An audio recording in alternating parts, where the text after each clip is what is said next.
नमस्कार दोस्तों, प्रिय विद्यार्थियों। हम मनोविज्ञान पढ़ रहे हैं कक्षा 11 की और ये लगभग पूरी होने की कगार की ओर है। हमने पहले वाले वीडियो में वीडियो नंबर 20 में हमने पढ़ा था मनोविज्ञान में ये पढ़ा था वंशानुक्रम और वातावरण। ठीक है, तो हम थोड़ा सा सरसरी नज़र से 2 मिनट देख लेते हैं कि वंशानुक्रम के नियम थे। समानता का नियम, विभिन्नता का नियम, प्रत्यागमन का नियम याद होगा आपको, अर्जित गुणों के स्थानांतरण का नियम वगैरह वगैरह। फिर हमने देखा मानव विकास पर वंशानुक्रम का क्या प्रभाव पड़ता है, यानी जो पीढ़ियां हैं उनका क्या प्रभाव पड़ता है। तो मूल शक्तियां है, शारीरिक लक्षण है, मानसिक जो शक्ति है, बुद्धि है, प्रजाति है, निग्रो वगैरह, तो वो सब हो जाए। व्यवसाय की कुशलता है, वो सब क्या है, जेनेटिकली चलता है। हमने ये देखा। सामाजिक पहलू है वो सब, और यहाँ हमने जेनेटिकली भी समझा था। चरित्र पर प्रभाव पड़ता है, महानता पर पड़ता है। पॉइंट पॉइंट हम देख लेते हैं। अब है मानव विकास पर वातावरण का प्रभाव। ये बात जो है वो हम अब करने वाले हैं। तो हमने कल ये पढ़ लिया था दोस्तों कि महानता पर प्रभाव, गाल्टन, वंशानुक्रम, ठीक है, खेल कूद हो और हो, तो ये लगने लगा था। अब ये टॉपिक पढ़ते हैं तो ये लगता है कि सब कुछ जो है वंशानुक्रम पर ही निर्भर है, यानी कि व्यक्ति जन्मजात ये तय हो जाता है व्यक्ति का जन्म लेते ही कि ये जो है कितना इसका विकास होगा। मगर ये बात पूरी तरह से सत्य नहीं है।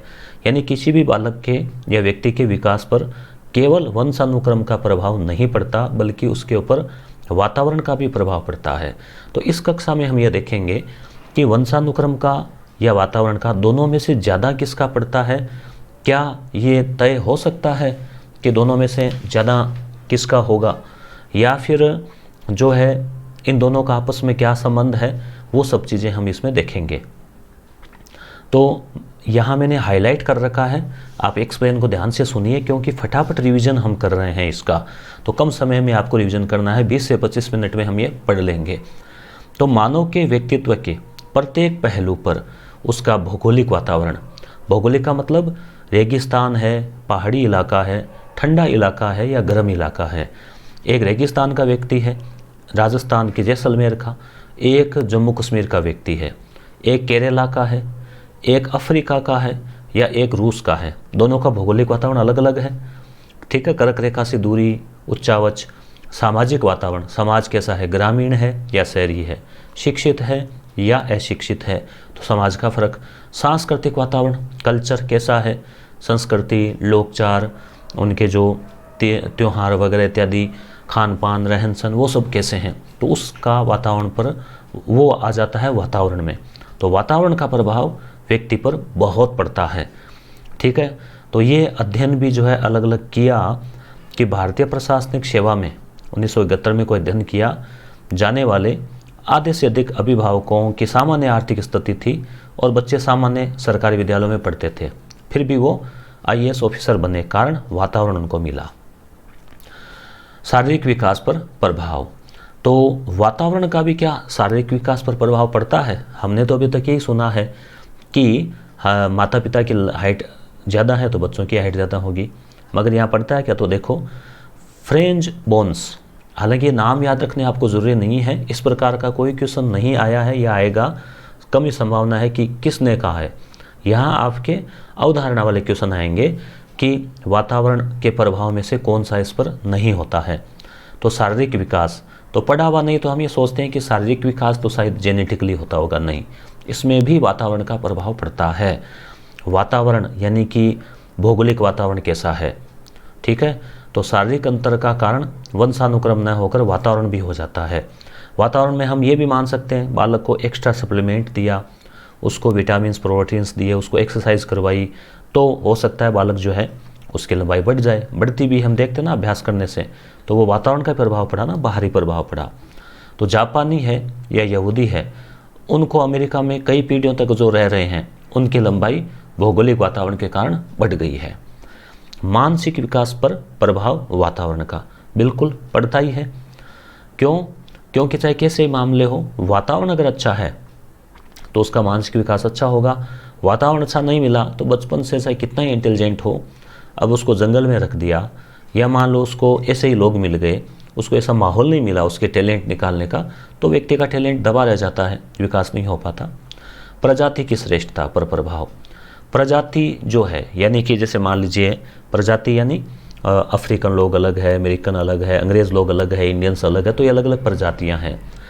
तो प्रजाति का भी प्रभाव जो है वो वंशानुक्रम न होकर वातावरण की वजह से होता है।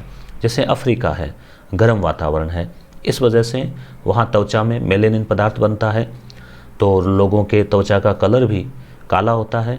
फिर गर्म वातावरण में व्यक्ति आलसी होता है, तो इसलिए वो लोग थोड़ा अपना विकास नहीं कर पाए।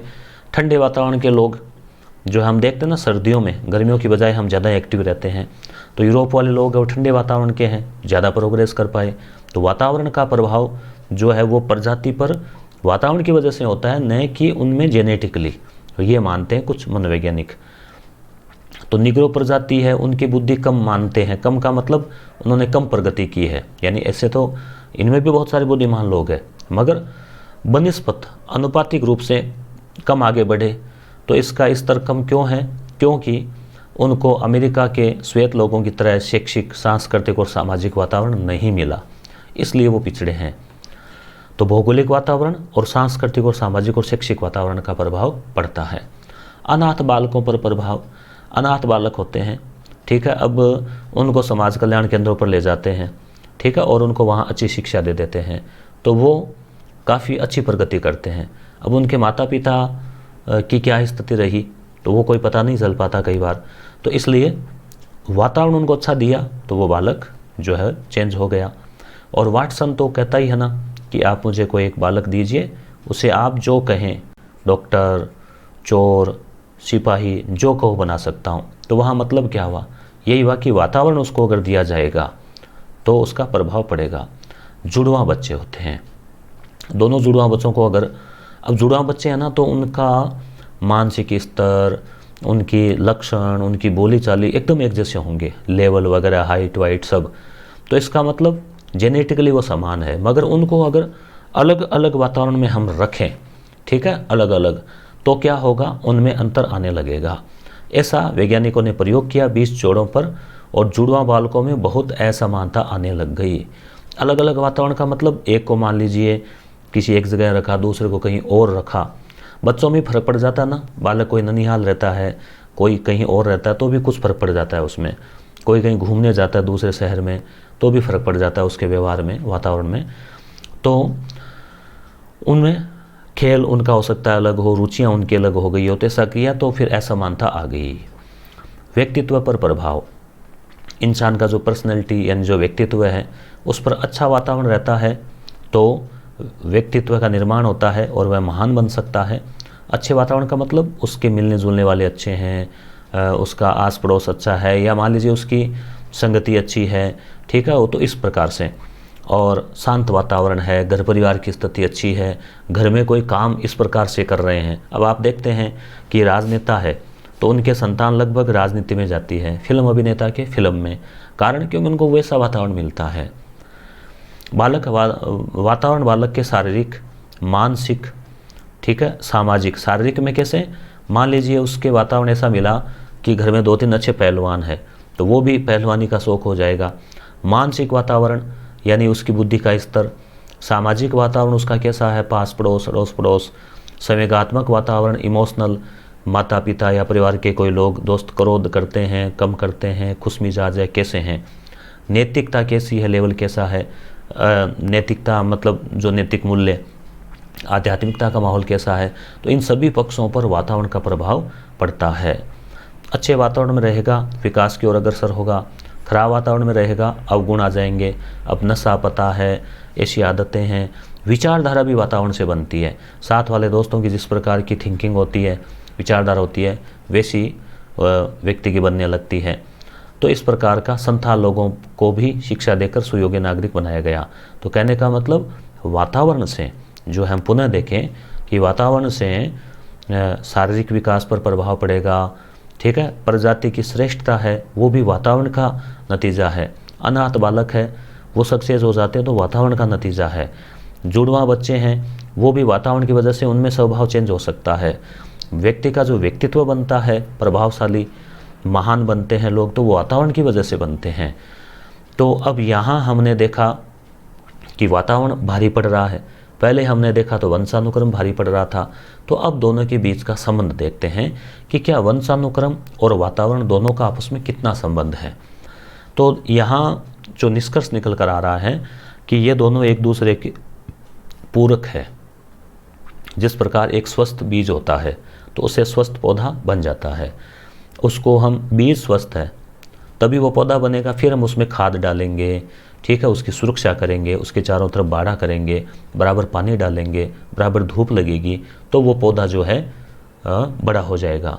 और उसके कोई कीट पतंग आदि लगते हैं, उसके कोई बीमारी होती है पौधे के तो दवा छिड़केंगे तो वो पौधा वृक्ष बनेगा। ऐसे ही मनुष्य है, अब अस्वस्थ बीज है तो उससे हम उसको कितना ही खाद बीज इत्यादि डाल दें, उसमें कितनी सुरक्षा कर दें, फिर भी वो पौधा जो है ज़रूरी नहीं है कि वो एकदम बड़ा वृक्ष बने।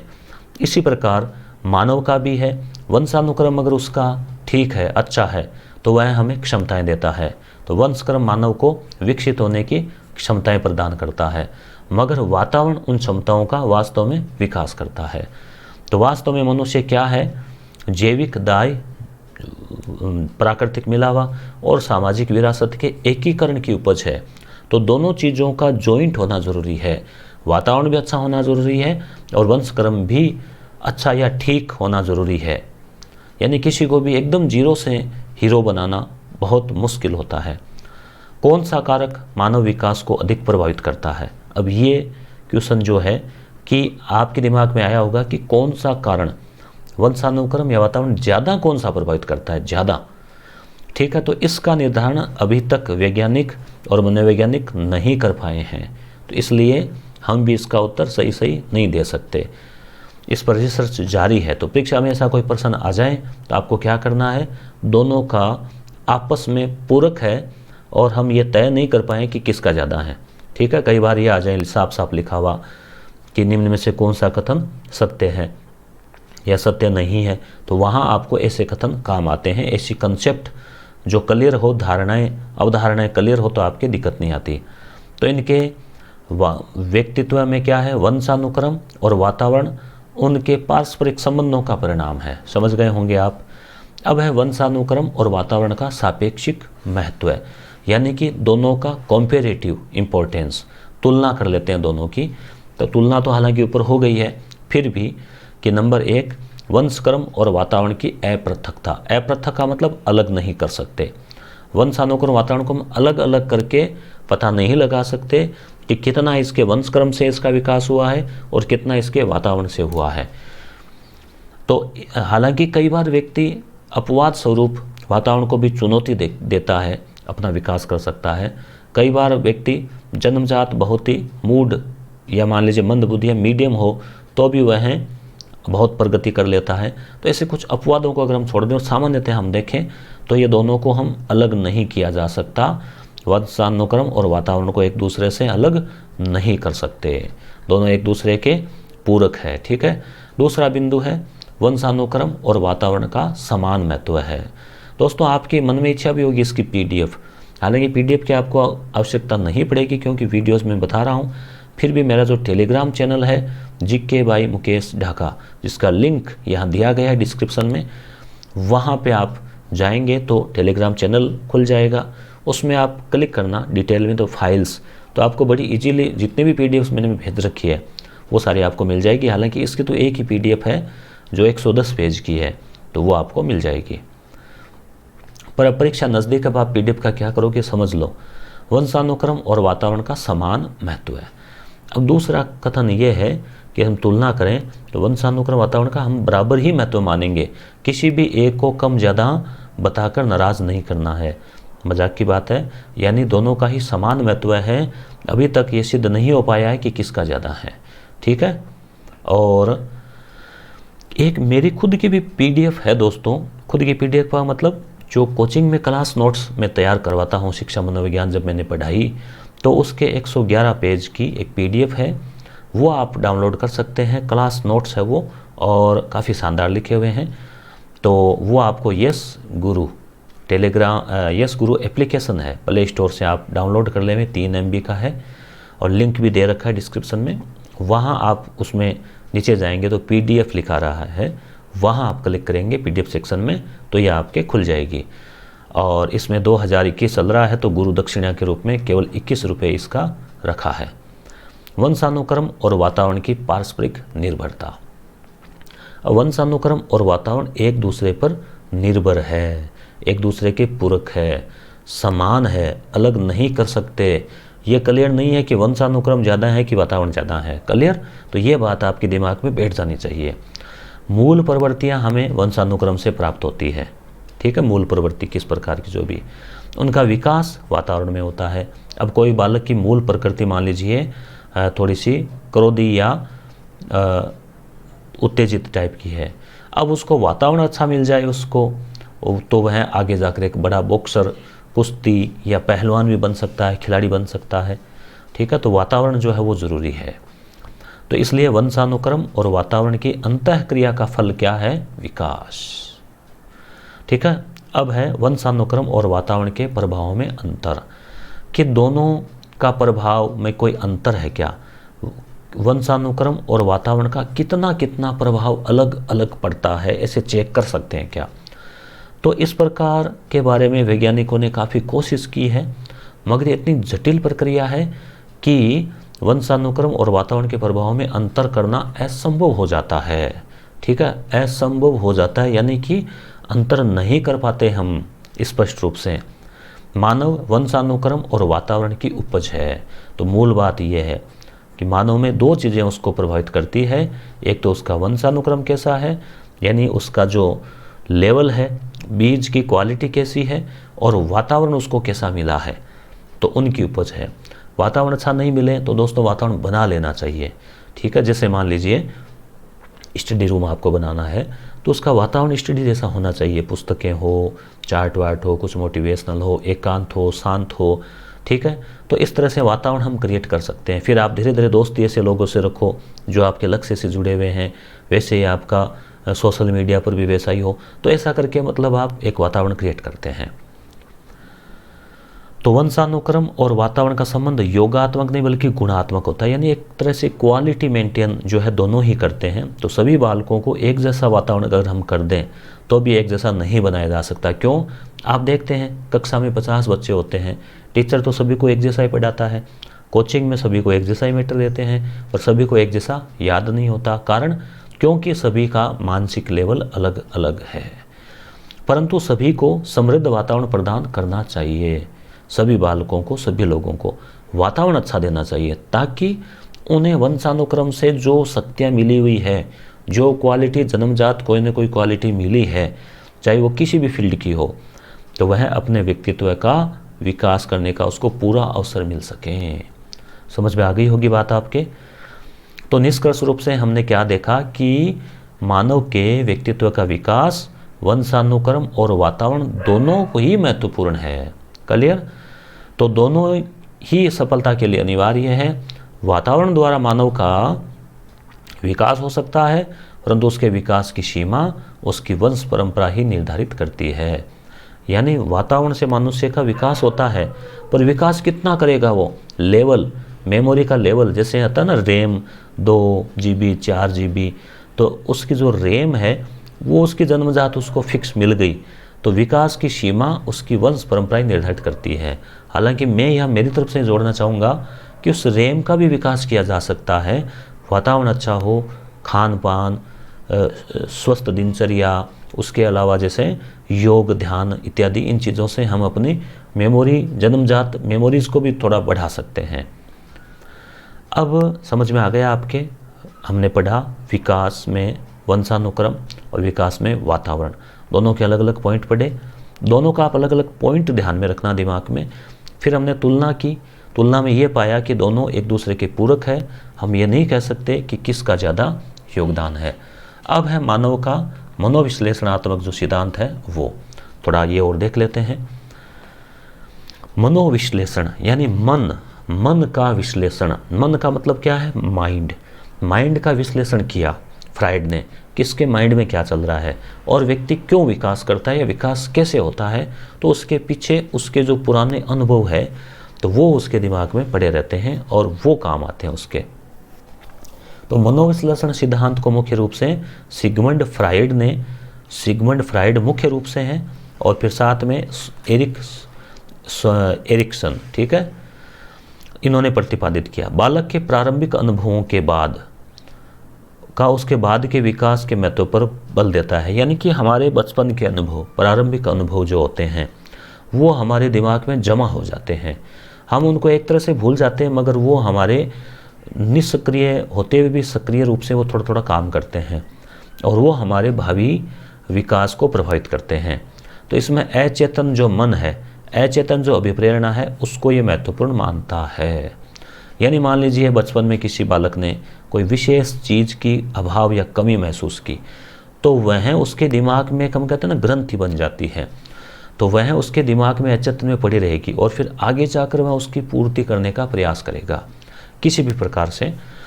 वो किस तरह से करता है। दूसरा सिद्धांत व्यवहारवादी है। यानी यहाँ हम 3 सिद्धांत मुख्यतः पढ़ेंगे। एक तो मनोविश्लेषण, यानी उसके अचेतन मन का विश्लेषण किया जाएगा। दूसरा है व्यवहारवादी, वो व्यवहार यानी प्रैक्टिकल, यानी कि हम सीखते हैं अभ्यास से, गलतियाँ करते हैं फिर सीखते हैं, करत करत अभ्यास जड़मति होत सुजान, अभ्यास का, प्रभाव का, तत्परता का नियम, उद्दीपन, अनुक्रिया। रीट की वैकेंसी आई है तो आप मनोविज्ञान पढ़ रहे हैं, नहीं तो अभी नहीं पढ़ते। उद्दीपन है तो हम अनुक्रिया कर रहे हैं। साहचर्यता, साथ में हम साहचर्यता भी मोबाइल से, इनसे हैं। शास्त्रीय अनुबंधन कि आप ये काम करोगे तो ये होगा, रीट क्लियर कर लोगे नौकरी लग जाएगी, तो अनुबंधन।